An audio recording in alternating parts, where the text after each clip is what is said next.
विचार आया। उस समय रात के 9 बजने वाले थे। लेखक भगवान शिव के मंदिर की ओर चल पड़ा। 10 बजे तक मंदिर खुला रहता है। दर्शन करने वालों की भीड़ लगी रहती है। लेखक ने दर्शन किए, फिर पुजारी जी के पास जाकर बैठ गया।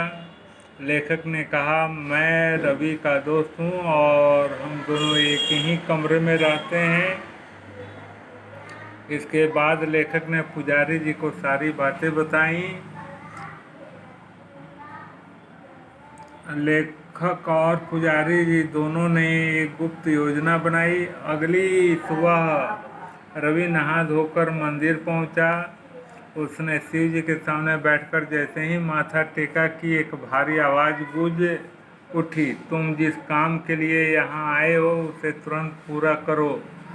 अगर इस बार परीक्षा में सफल ना हुए तो तुम अंधे हो जाओगे। जाओ और हर रोज़ अपने हर विषय का एक एक पाठ याद करते जाओ। याद रखो, मैं हर पल तुम्हारे आसपास रहता हूँ। तुम्हारा एक एक काम मुझे मालूम रहता है। मुझे धोखा देने की कोशिश मत करना। रवि घबरा गया। यह कैसी आवाज़ थी? क्या भगवान शिव ने उससे कुछ कहा? वह धीरे धीरे सरकता हुआ बाहर आया। मंदिर के द्वार पर पुजारी जी से मुलाकात हो गई। पुजारी जी ने हाल पूछा, कहो बेटा रवि कैसे हो? ठीक हूँ पुजारी जी, ऐसा लगता है भगवान शिव ने आज मुझे कुछ आदेश दिए हैं। वह बोला, बेटा भगवान अपने भक्तों पर हर पल नज़र रखते हैं। फिर भगवान शिव का तो कहना ही क्या। वे भोले शंकर हैं। प्रसन्न हो जाएं तो तुम्हें मुहमंगा वरदान दे दें और नाराज हो जाएं तो तुम्हें भस्म कर सकते हैं। रवि की घबराहट अभी कम नहीं हुई थी। उसने जो कुछ सुना था सब बता दिया। पुजारी बोले, बेटा तुम कितने भाग्यशाली हो कि तुमने भगवान शिव की वाणी सुनी।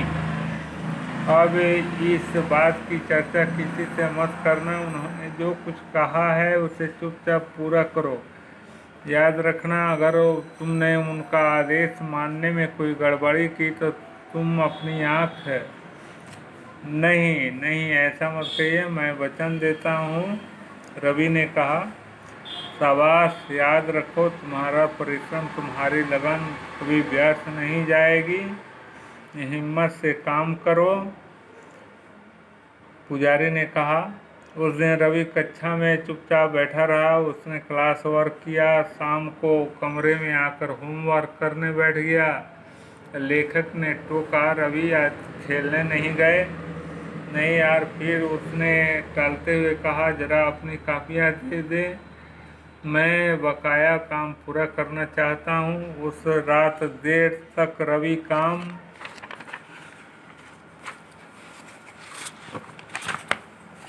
करता रहा। लेखक के बार बार कहने पर बड़ी मुश्किल से सोया। लेखक जब उठा तो लेखक ने देखा रवि उससे पहले ही उठ गया था। किताब खोले हुए कुछ याद कर रहा था। रवि में हुए इस अचानक परिवर्तन के प्रति सभी को आश्चर्य था और खुशी भी। वार्षिक परीक्षा के लिए अभी 1 महीना शेष था। उस दिन हमारा अंतिम मासिक टेस्ट था। रवि ने सभी विषयों की तैयारी करने की भरसक कोशिश की थी। शाम को जब लौटा तो उसके चेहरे पर खुशी की मुस्कुराहट थी। बोला, यार मैंने सभी विषयों के टेस्ट पेपर बहुत अच्छे किए हैं। मुझे इस बात से बहुत खुशी हो रही है। सोचता हूँ मैं अपनी खुशी की यह बात माँ को लिख भेजूँ। ज़रूर लिखो, लेखक ने कहा। उस रात लेखक ने देखा कि रवि देर रात तक माँ को पत्र लिखता रहा। माँ को इतना लंबा पत्र लिखते हुए उसे लेखक ने पहली बार ही देखा। जो परीक्षा के दिन निकट आ रहे थे, रवि उतना ही गंभीर होता जा रहा था। इसी बीच मासिक टेस्ट के नंबर भी बताए गए। आश्चर्य था कि रवि कक्षा में दूसरे स्थान पर था, यानी लेखक से 10 नंबर कम। उस दिन शाम को रवि मंदिर गया। पुजारी जी ने उसे देखते हुए कहा, रवि तुम्हारा दूसरा नंबर आया है या न, आपको कैसे मालूम? रवि ने आश्चर्य से पूछा। यही बता रहे थे, कहते थे मैं इस लड़के से बहुत खुश हूँ। पुजारी जी ने भगवान शिव की ओर इशारा करके कहा, हमारी वार्षिक परीक्षाओं का समय आया, इसके बाद 10 दिन की छुट्टी थी। लेखक और रवि ने पिकनिक लेखक और रवि को पिकनिक पर जाना था। वहां से लौटकर 30 अप्रैल को परीक्षा फल घोषित होना था और इसके बाद दोनों लेखक और रवि अपने अपने घर जाने की छुट्टी मिलने वाली थी।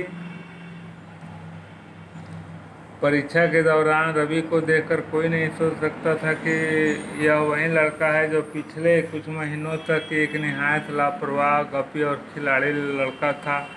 समझ में नहीं आता था कि यह अचानक परिवर्तन कैसे हुआ, किंतु लेखक की इस परिवर्तन से बेहद खुश था। इतना खुश कि जी चाहता रवि को सारे नाटक की बात बता दूं, किंतु यह उसके हित में ठीक न था। लेखक और रवि पिकनिक पर गए, खूब मज़ा लिया। कुछ समय के लिए पढ़ाई का बोझ उतर गया था। लौट कर आए तो परीक्षा फल के बारे में सभी अपनी अपनी अटकलें लगा रहे थे।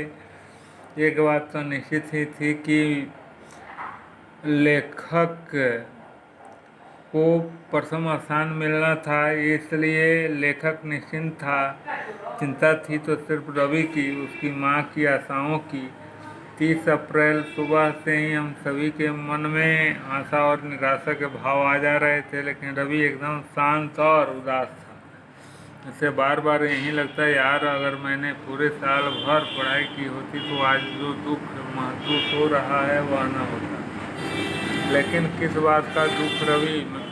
लेखक ने पूछा। यही कि मैं असफल न हो जाऊं, रवि ने कहा। लेकिन तुम्हें तो भगवान शिव पर भरोसा था ना? फिर हाँ, किंतु वह भी तभी मदद करेंगे जब मैं पढ़ूंगा। बिना पढ़े तो कोई किसी की मदद नहीं करता। तब